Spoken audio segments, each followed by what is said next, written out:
Hey guys, it's Mike from my private library with another book review up. This one I finished a couple days ago. It's Stranger Than Fiction by Chuck Palahniuk. This is the first non-fiction thing that I've read by him. I think he actually has another collection. I'm not sure if this is his first one, but there's another one. Well, there's the more recently released Stories You Can't Tell. I have it right here.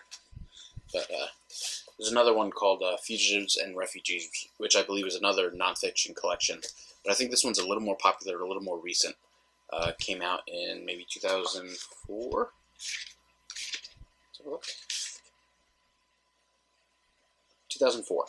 So, well, I mean, recent. So yeah, this is 11 years old now. So I guess this is the last nonfiction collection that he published. And it's really interesting.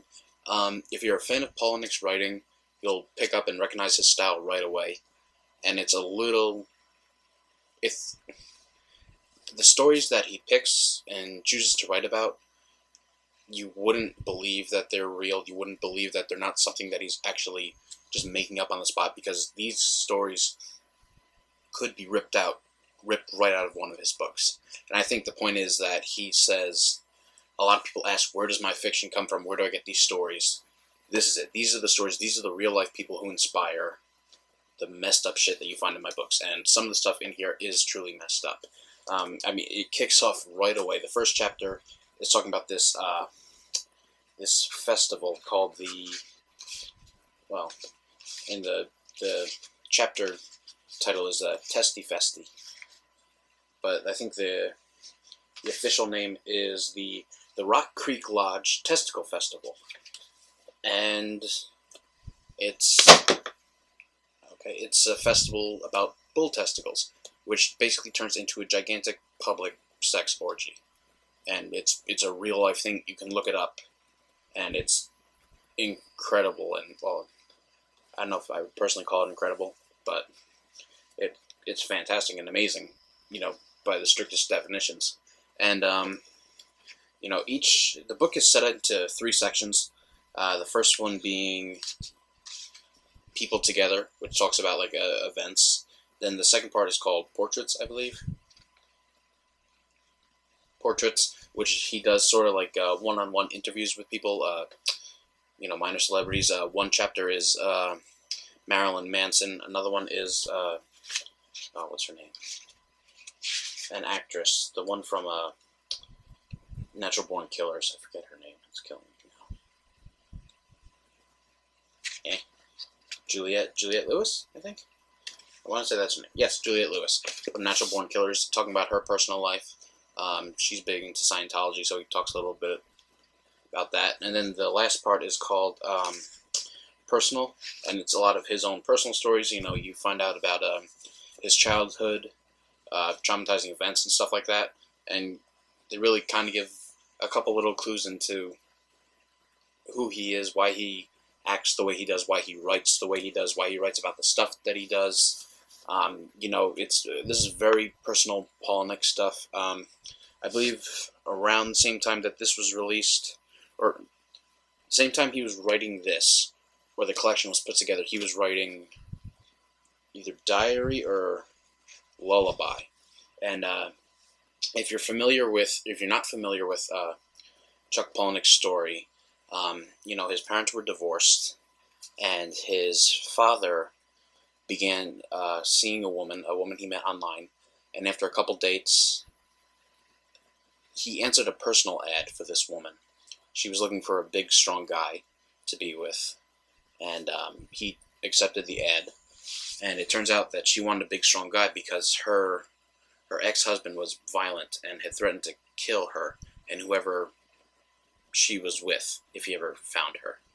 And it turns out that one night, after I think a couple dates, this woman's ex-husband found her and Palahniuk's father, and he actually murdered them. So at the time of writing this, Palahniuk mentions that the man who murdered his father is on death row. And I think that's where Diary Lullaby stemmed out. He wrote that while he was contemplating whether to recommend to the judge the death penalty or not. And by the end of this book, he mentions the man is going to receive the death penalty. So this is really personal for Palahniuk, or at least the last section is.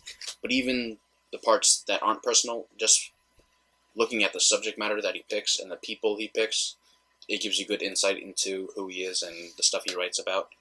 So, I mean, this isn't Palahniuk fiction, but it might as well be, because it's shit that is so messed up. It is literally, as the title says, stranger than fiction. It's just so weird and so crazy, it just has to be true. There's an entire section on here about people who build castles. Just random people in America who up and decide, I want to live in a castle. And he finds about 4 different people and interviews them. And just how they build castles in the middle of nowhere and live in them. I mean, weird stuff like that. Fantastic stuff. But with the same type of Palahniuk writing style as you would see in any other, fiction work by him. So if you can find this, I really recommend it, just for a little more insight into Palahniuk's character as a human being, into his personal life. I think it was really interesting. It's really short, or it's pretty short, like 230 pages. And, I mean, if you're a completionist like I am, and you just want to read everything by Palahniuk no matter what, this is some of his better stuff. It's some of his earlier stuff. I think this came out around the same time that Haunted was published, which is one of his better works, I think, or it's a good one at least. So, there's not that drop in quality that you see with some of his later books, or that a lot of people see in his later books. And because it's, nonfiction, it feels different. You know that it's nonfiction, but it reads like fiction, and you're almost convinced that it's fiction. But you have to keep reminding yourself that it's nonfiction. So it winds up really interesting. And there are a couple good quotes I grabbed out of this, and that's a nice change of pace considering I only had 1 or 2 quotes from Beautiful You, and I really had to dig for those. That was kind of,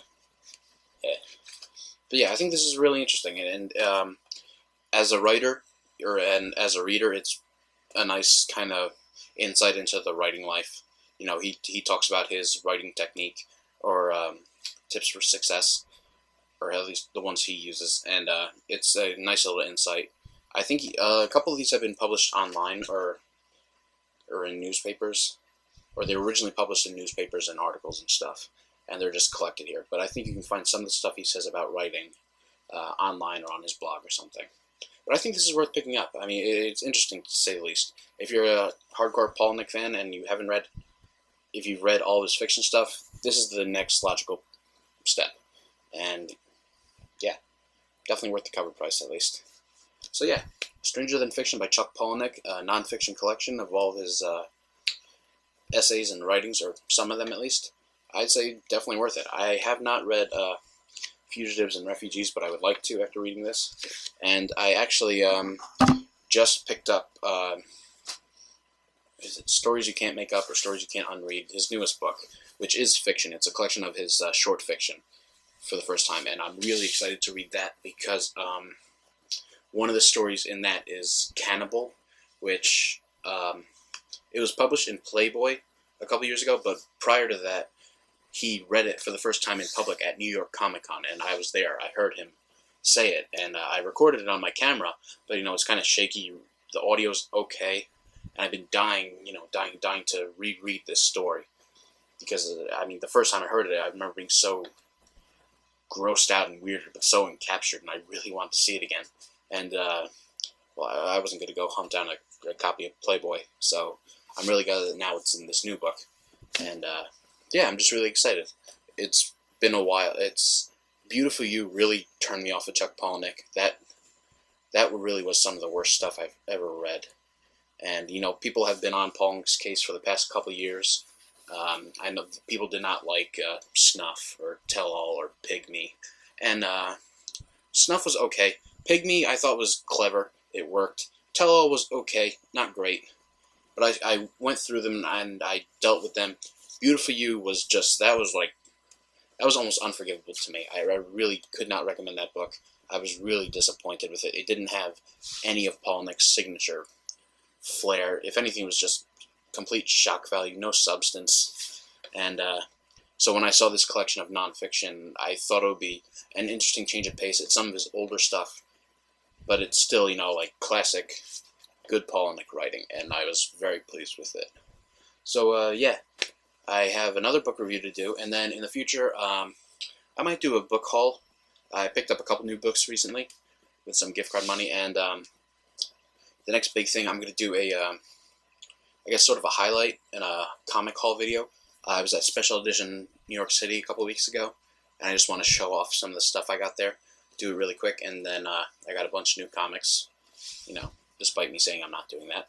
So yeah, stay tuned, keep in touch, like and subscribe. Check out the blog, myprivatelibrary.tumblr.com, and I'll see you guys later.